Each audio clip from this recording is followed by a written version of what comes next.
Mitsangana ianao ilao sireo afanao ka mandeany anao amin'ny tany izay hitondrako anao andeho izao ataoko marony zanakao nareo andova fiainana ny anarako hoe Jehova no asandratra mpanangana ny efaravaela fa ny olona zay ho vonjena nampiny tompo ho isany isanandro fa ny olona voalatra de tonga ny nofa tsy natahotra fa ny olona zay ho vonjena nampiny tompo ho isany isanandro fa ny olona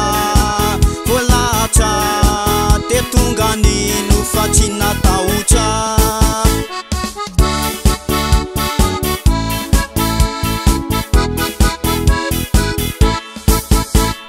nisireo ny emotra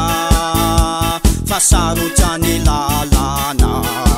fa ny asarotam-piaro sy ny fitiavana ny arovanareo any an-danitra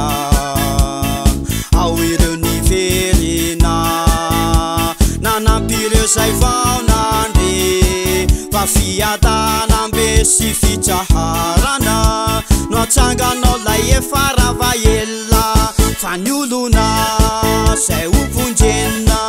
nampiny tompo ho isany isanandro fa ny olona voalatra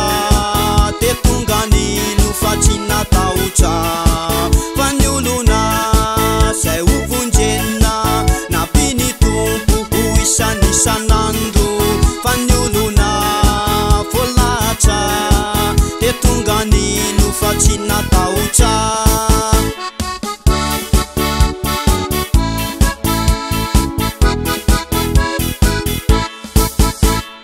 ringanareo kintana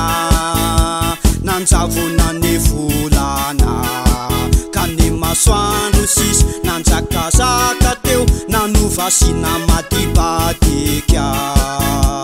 arivo anjato taona ty aorina miseho indray ny marina efa voasoratsela be katsamizao fa atsangana zay efaravaela fa ny olona zay ho vonjena nampiny tompo ho isany isanandro fa ny olona voalatra de tonga ny nofa tsy natahotra fa ny olona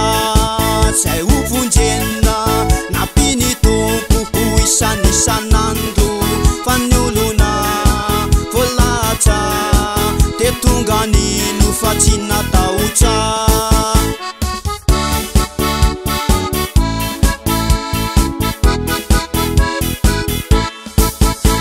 nalavitsazany efitra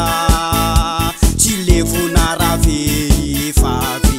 fa ny masoandro tafiny ny volana nodiny fa ny lomana zavany aizina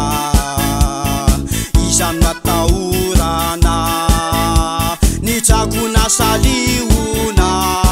fa lay mahery momba antsika zay ande anangana ny efaravaela fa ny olona zay ho vonjena nampiny tompo ho isany isanandro fa ny olona voalatra de tonga ny nofa tsy natahotra fa ny olona zay ho vonjena nampiny tompo ho isany isanandro fa ny olona voalatra de tonga ny nofa tsy natahotra fa ny olona